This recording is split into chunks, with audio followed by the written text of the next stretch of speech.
မတရားအတွက်သာတယောက်အတွက်သာဘဝတသက်တာသစ္စာဆိုတိုင်းတည်ထားတယ်လေချစ်တော်သူတရားသိနေအောင်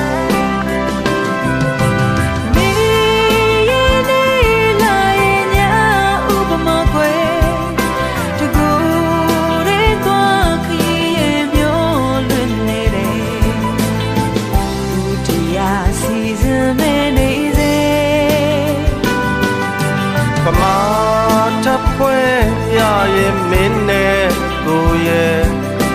နေရနေလာရဲ့ညာဥပမာကိုယ်